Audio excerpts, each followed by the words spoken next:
대표 기도하신 집사님도 말씀, 그 기도 내용 중에 있었지만 지금 우리는 교회의 달력으로 대림절이라고 하는 기간을 지나고 있습니다. 이런 다른 표현을 쓰기도 해요. 대강절, 강림절 이렇게 쓰기도 하는데 이 대림절은요 성탄을 기다리는 교회의 절기입니다. 그래서 다른 말로 기다림의 계절 이렇게 표현합니다. 사순절은 회개의 계절 이렇게 말하는 것처럼 이 대림절은 기다림의 계절 이렇게 이야기하는데요. 저는 이 기다림의 계절이 올 때마다 이런 생각이 듭니다. 그래, 기다림이라는 것이 바로 우리의 인생이 아닐까. 그 기다림이라는 것이 우리의 신앙이 아닐까.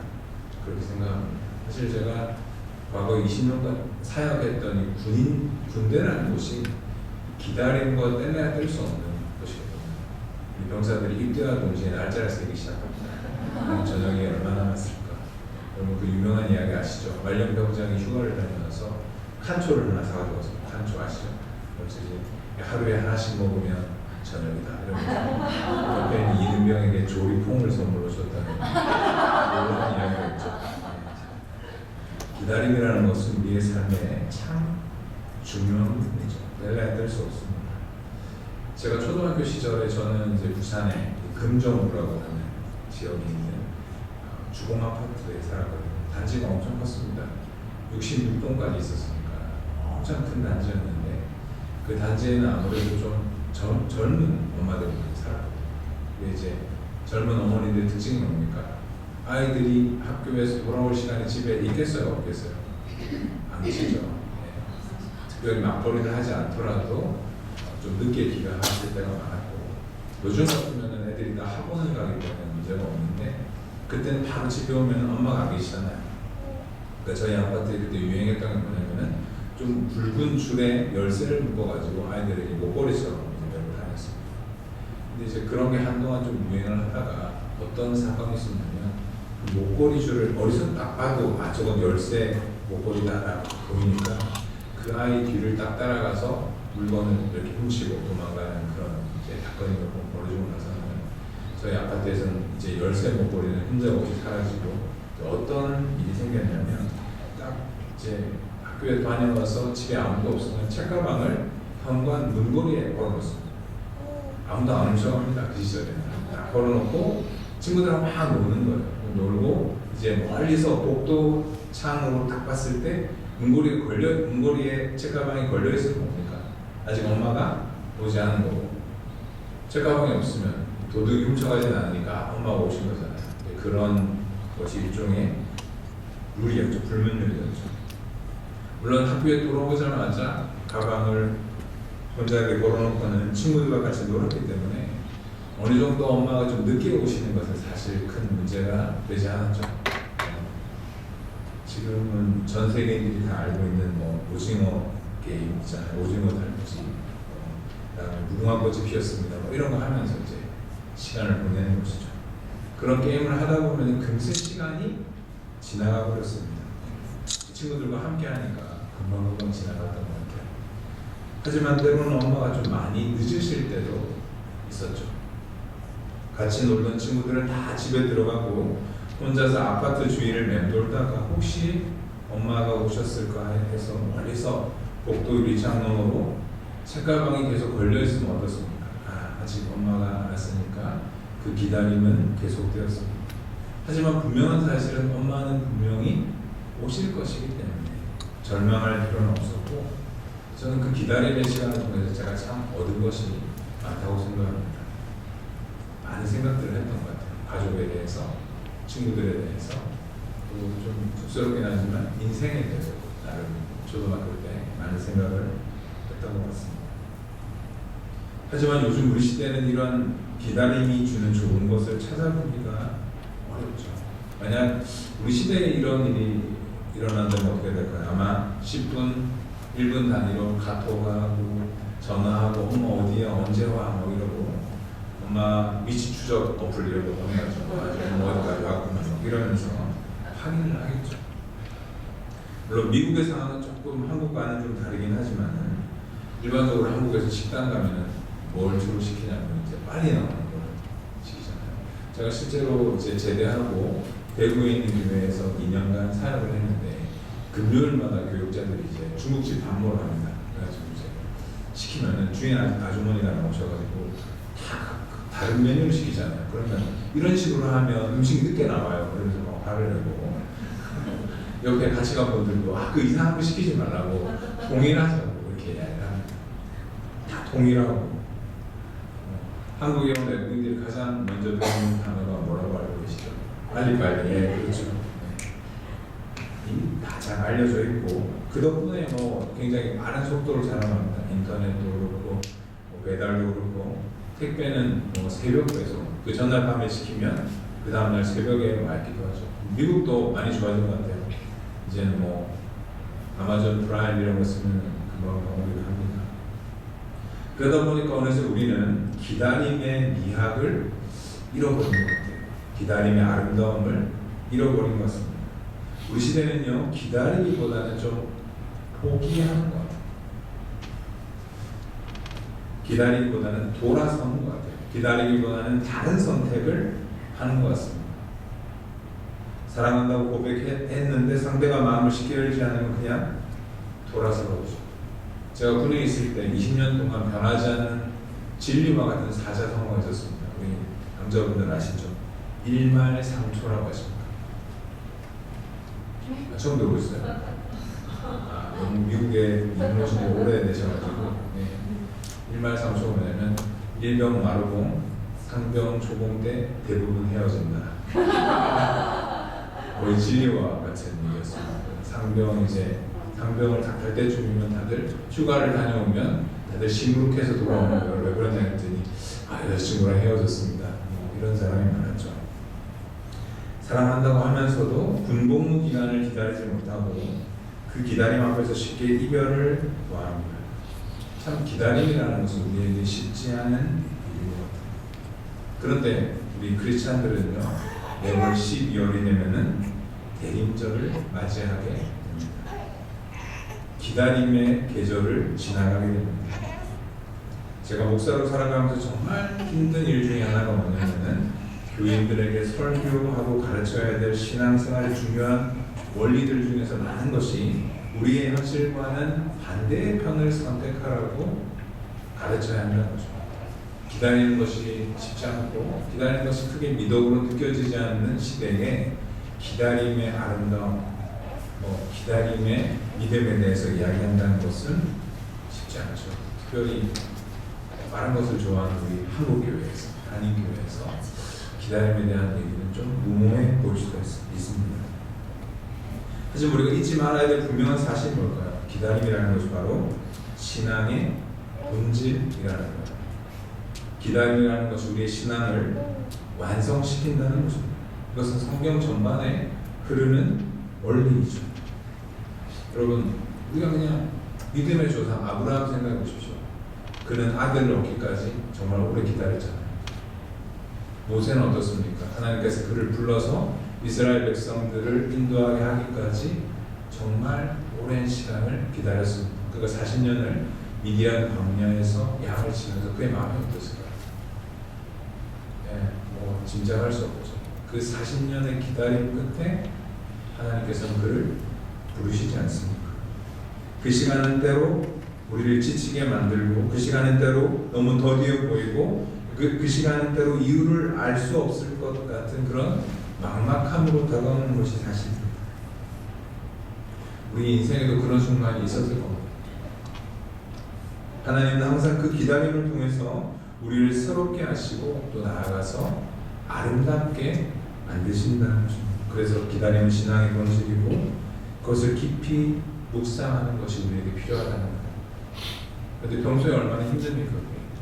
그런데 마침 교회의 절기가, 교회의 탄력이 대림절 기다림의 계절이라는 거예요. 대림절 기간에 그 기다림을 훈련하는 사랑하는 성도들 되시기를 주님의 이름으로 축원합니다.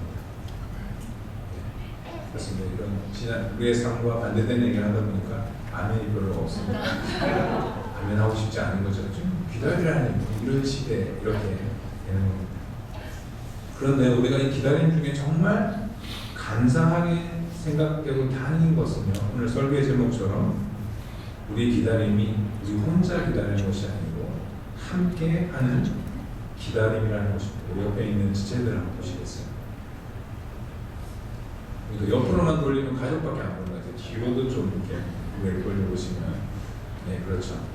우리는 교회라는 공동체를 통해서 우리의 기다림이 깊어지고 훈련된다는 것입니다.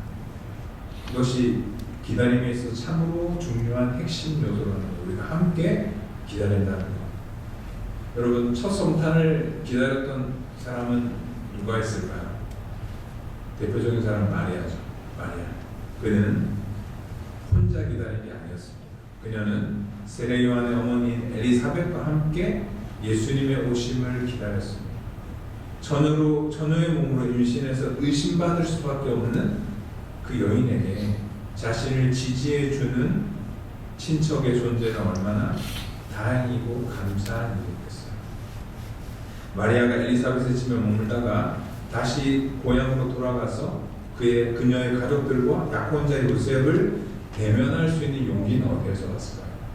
아마도, 아니 틀림없이 엘리사벳과 함께하는 기다림의 시간 덕분에 그녀는 그런 용기를 가질 수가 있었을 겁니다. 우리 옆에 있는 우리 사랑하는 믿음의 형제 자매들이 바로 각자에게 엘리사벳과 같은 그런 사람이 됐으면 좋겠습니다. 이처럼 교회는 신앙의 공동체고 함께 기다리는 공동체고, 그리고 교회 공동체는 기다림을 함께 준비하는 그런 사람들입니다. 정말 이렇게 함께 기다리는 것이 얼마나 좋은지 모르겠습니다. 그런데 우리가 공동체로 있다 보면은 늘 좋기만 하는 것 같지는 않아요. 때로는 갈등이나 오해가 생겨나기도 합니다. 교회 안에는 항상 말이 많고, 그래서 실수도 많고, 서로 상처를 주고받기도 합니다. 저는 이 교회에 대해서 전혀 모릅니다. 일반적으로 그렇다는 아무리 십자군의 교회는 은혜가 넘쳐서 안 그러시겠지만은 그런 일들이 있더라고요. 근데 저는요, 이거 당연하다고 생각해요. 왜냐하면 연인과 부부 사이에도 갈등과 오해는 있잖아요. 오히려 애정이 없으면 안 싸웁니다. 그렇죠? 그러니까 공동체 안에 작은 문제가 없다면 오히려 좀 이상한 것 같아요. 아니, 나쁜 건 아니지만 좀 특별한 것 같습니다.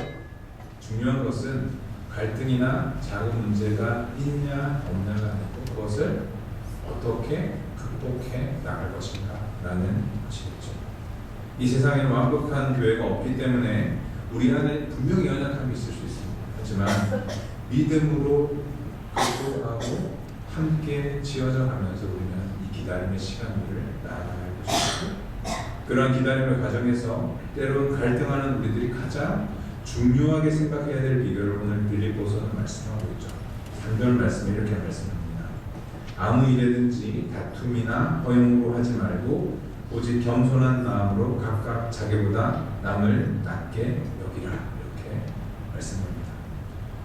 나보다 남을 낮게 여기라 이렇게 말하면 비판하기 좋아하는 분들이 이럴 수 있어요. 목사님은 좀 오해의 소지가 있습니다.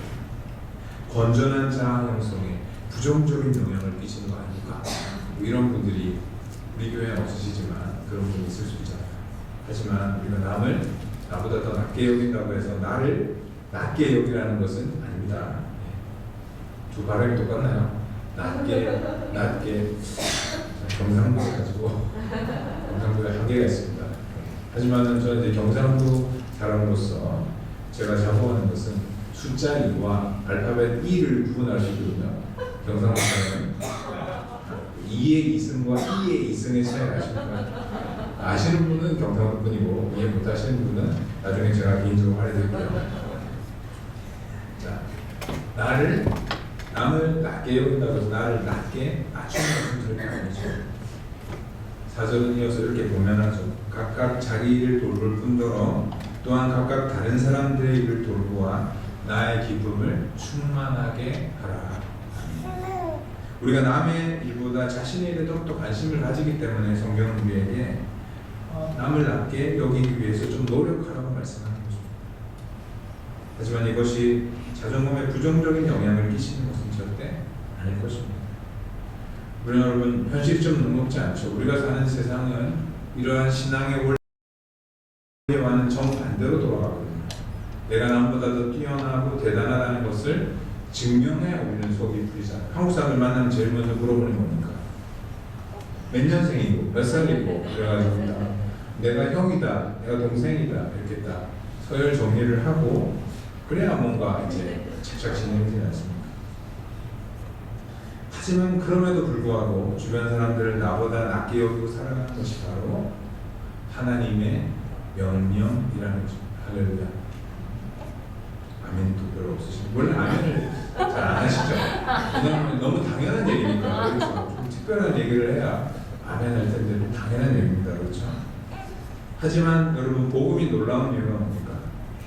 불가능한 것을 시도하게 하고 도전하게 한다는 것입니다. 할렐루야. 그리고 결국 그것을 현실로 만들어낸다는 거죠.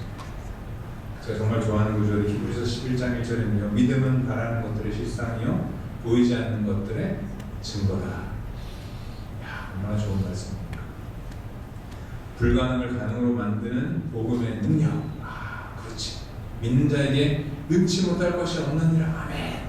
자, 그런데 보통 이 말씀을 어디에 적용합니까?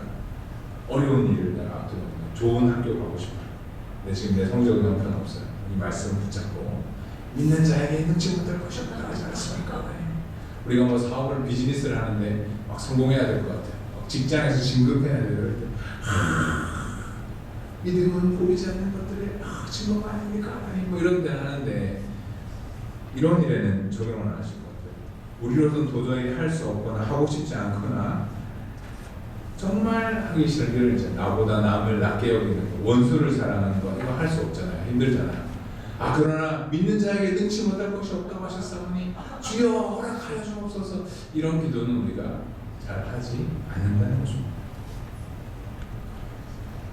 이처럼 신앙의 본질인 기다림의 시간을 우리와 함께 기다리는 우리의 성도들을 더욱더 사랑하고 그들을 나보다 낮게 여기기 위해서 이 말씀을 적용하고 이 말씀을 실천하는 여러분 되시길 주님의 이름으로 축원합니다.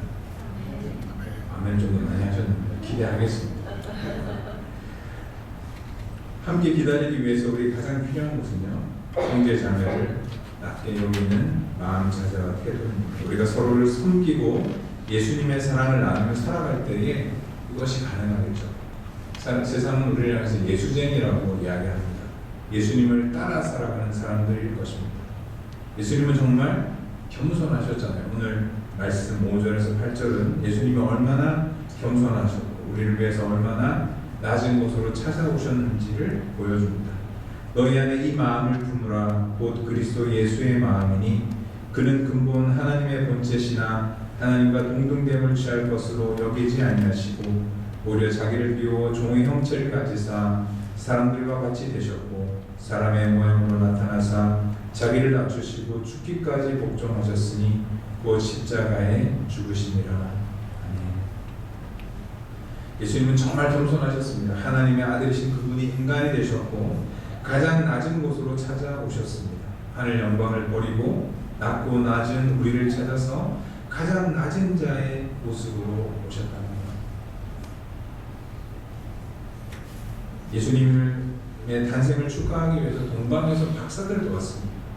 하지만 가장 먼저 예수님을 방문한 사람들은요, 당시에 가장 낮은 신분이며 어려운 삶을 살았던 목자들이었습니다. 또한 예수님은 가난한 목수의 아들로서의 삶을 사셨고요, 선지자가 도저히 나올 수 없다는 나사렛이라는 곳에서 성장하셨어요.